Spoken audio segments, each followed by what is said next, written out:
Bueno, el día de hoy vamos a hablar sobre qué es el internado de medicina en Ecuador. Bien, primero que todo, ¿qué es el internado? Básicamente después de terminar tu etapa en la universidad, ya terminas tus años de estudio, prácticas, semiprácticas en el hospital. Supuestamente en el internado es donde más debes meter mano, es verdad. Eh, Básicamente se basa en realizar prácticas y rotaciones en diferentes áreas del hospital donde vas a ver los casos que aprendiste en las aulas. Tiene una duración de casi un año. Cada rotación son 5 rotaciones. Está la de pediatría, obstetricia, medicina interna, cirugía y comunitaria, si no me equivoco. Y si no, creo que no cambia hasta ahora. Pero entonces, en este internado te van a pagar.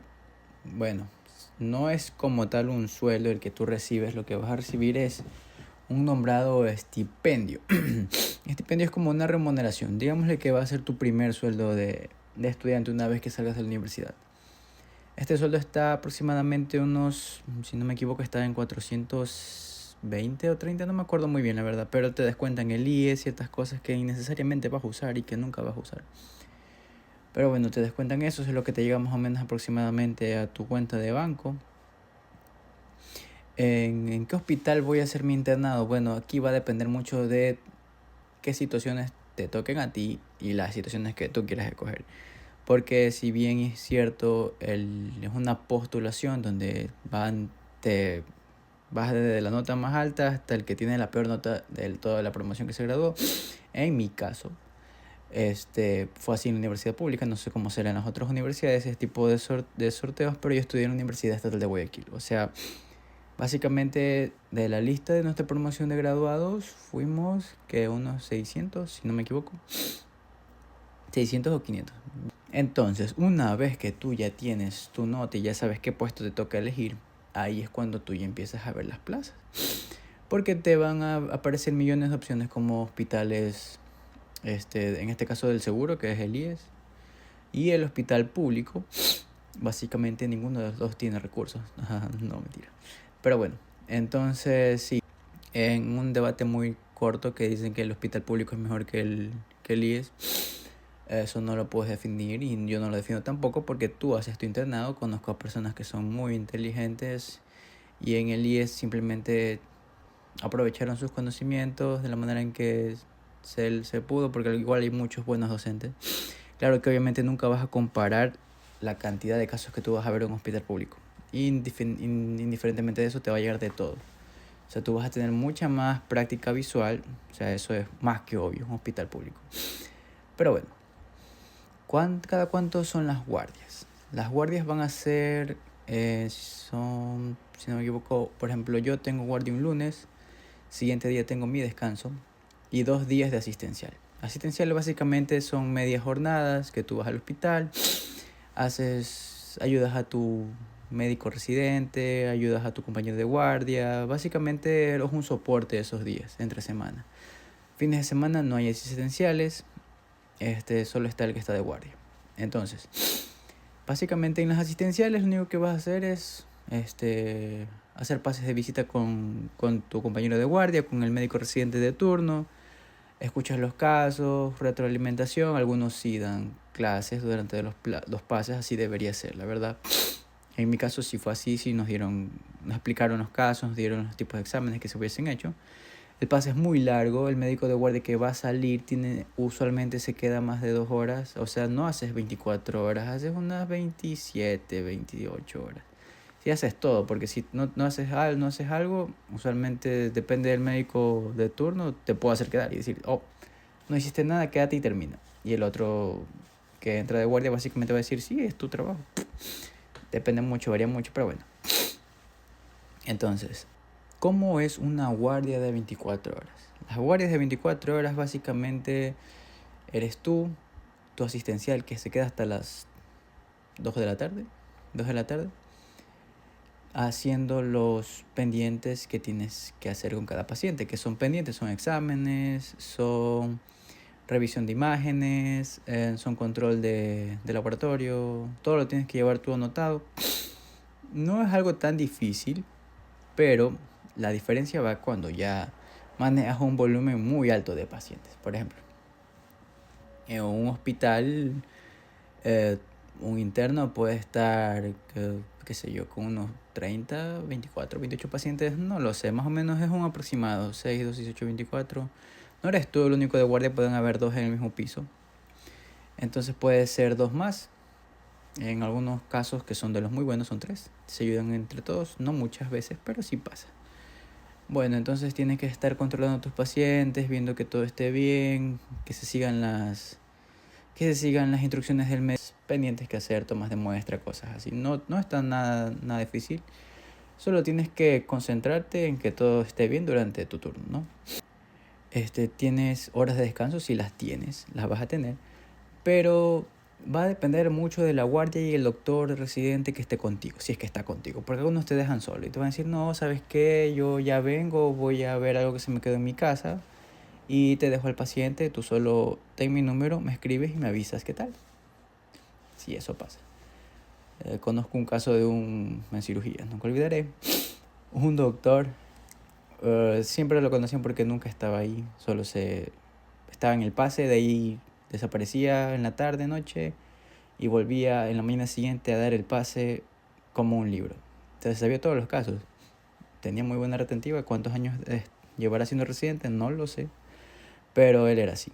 Te dejaba todo a ti y tú tenías simplemente que estar vigilando todo. No es la manera que deben hacerlo, pero pasa. Sí, básicamente eso es una guardia, hacer las evoluciones. Algunas veces tú presentas el caso al médico especialista, que en mi caso sí pasaba. Tú hacías el pase al especialista y el especialista te preguntaba. Tú básicamente en la noche tenías que estudiar el paciente nuevo, si es que llegaba uno nuevo, o ver qué había de algo nuevo o si todo estaba igual en los pacientes que ya estaban ahí. O sea, era una retroalimentación seguida y seguida y seguida y seguida y seguida y seguida, que obviamente se hacía muy rutinaria y tú por ende ya lo sabías, ya sabías qué casos llegaban. Cuando llegaba un caso nuevo era increíble porque, bueno, algo nuevo que explicar. Pero bueno, sí. Descansas, como le iba diciendo, depende mucho, porque algunos te tienen ahí. Si te dan tus horas de descanso, puedes irte 2 de la mañana, tipo, ¿sabes qué? Todo está bien. Puedes irte a descansar y venir aquí a las 6 de la mañana, duermes tus 4 horas, todo bien. O algunos médicos se turnan, residentes te dicen, ¿sabes qué? Yo duermo ahorita y tú vas a dormir en la otra. Y ya, esos son los mejores casos. En los peores casos, como les digo, se iban y no volvían y tú tenías que quedarte ahí durmiendo. Puedes quedarte durmiendo en el mesón de la sala de medicina interna. Te podías quedar ahí durmiendo y la licenciada, si necesitaba algo, te levantaba. ¿Sabes qué? Levántate. O sea, no ibas a una cama, pero tenías tu mesa. Y sí, eso pasaba. Entonces, descansa sí, no es mucho tiempo y depende mucho porque hay casos y casos, ¿no? Pero bueno, si tienes clases durante el internado, sí las tienes. Sí hay una anécdota mía es que un día me tocó hacer guardia en cirugía, en emergencia. En emergencia no duermes en cirugía, sobre todo porque, bueno, en mi caso yo estaba en el área de emergencia. Y ahí básicamente tienes que estar 24/7 porque los médicos residentes iban a cirugía, los que estaban en emergencia iban a quirófano y te dejaban con un residente y tú tenías que ayudar al residente. O sea, básicamente la única área donde no se descansaba y no dormías nada o dormías en la banca que está ahí atrás tuyo, era ahí. No te podías ir en la mayoría de veces. Era interesante porque lo bueno es que siempre estabas haciendo algo. O sea, estabas suturando, estabas yendo a ver unidades, estabas haciendo trámites, estabas explicando algo nuevo. Se veían cosas muy interesantes haciendo procedimientos, así que sí, esas eran las únicas áreas que donde no ibas a dormir. Y eso a algunos les gusta, a mí por ejemplo. Entonces sí, era muy interesante. Pero ese día tocó en emergencia, al día siguiente teníamos clases 10 de la mañana. Mi hospital, yo lo hice en el hospital Abel Gilbert. Ese hospital está muy lejos de mi casa. Así que básicamente me tuve que quedar ahí durmiendo. Me fui a residencia, teníamos residencia, no, unas cuantas veces la visitabas al mes porque muchas veces no dormías en residencia, rara vez dormías en residencia. Entonces me quedé ahí, fui a desayunar en la mañana, me fui a dormir y me desperté después para ir a clase. O sea, eso pasaba muy seguido. Algunas veces tenías clases en un lado. Por ejemplo, qué sé yo, yo hacía guardia en el ginecobstetricia en la maternidad del Guasmo. Hacía mi guardia El día siguiente tenía clases en mi hospital base, que era el Abel Gilbert Portón. O sea, yo tenía que ir de un lado a otro y obviamente el doctor sí nos esperaba porque obviamente sabía que estábamos allá. Pero teníamos clases, eso sí, clases no puedes perderlas porque sí o sí te enseñan algo y es asistencia. Así que sí, ¿tenías clases? Sí tienes clases. Bueno, ahora sí, ¿cuántas rotaciones son? Son 5. Y en mi caso yo roté en 3 hospitales. Y bueno, el comunitario que lo hace en un centro de salud de la ciudad. Hospital de pediatría, la rotación la pasé en el Icasa Bustamante. El ginecobstetricia en la maternidad del Guasmo. Y cirugía y medicina interna en el Abel Gilbert. O sea, básicamente esas son las 5 rotaciones. Cada una dura aproximadamente 3, casi 2 meses, 2 meses y medio, más o menos. Porque tienes que ser un año, ¿no? Un año exacto. ¿Y qué pasa si faltabas una guardia o una asistencial? Bueno, eso va a depender de muchas cosas. En mi caso, si tú faltabas a una guardia, bueno, el departamento de docencia se encargaba de nosotros. O sea, lo único que hacía era reportarnos y reportar esa irregularidad. Y obviamente te emitían sanciones, que era tú al final de tu internado tenías que pagar esa guardia. Algunos sí las hacían pagar, a otros no, porque se llevaban bien con docencia. O sea, no era muy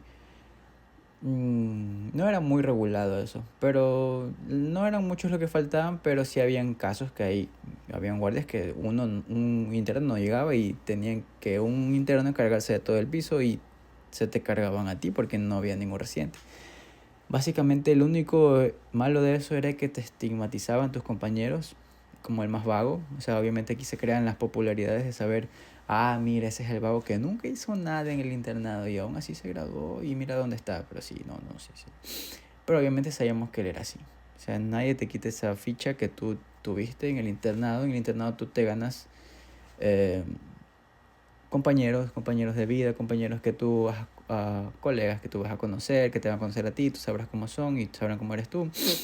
Y ahí es cuando se crean, este chico recomendadísimo, las recomendaciones. Entonces sí, básicamente era estigmatizarnos entre nosotros y saber, oye, él era el que nunca iba a guardias, el que nunca iba a una asistencial.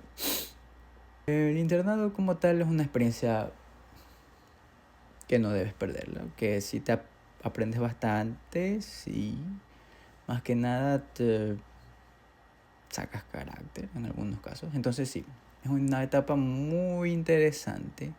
No lo definiría como bonita en tantos casos porque no todos lo tienen de la misma manera, pero una etapa que no debes saltarte y que sí o sí tienes que hacer, obviamente. Pero bueno, eso ha sido todo por hoy.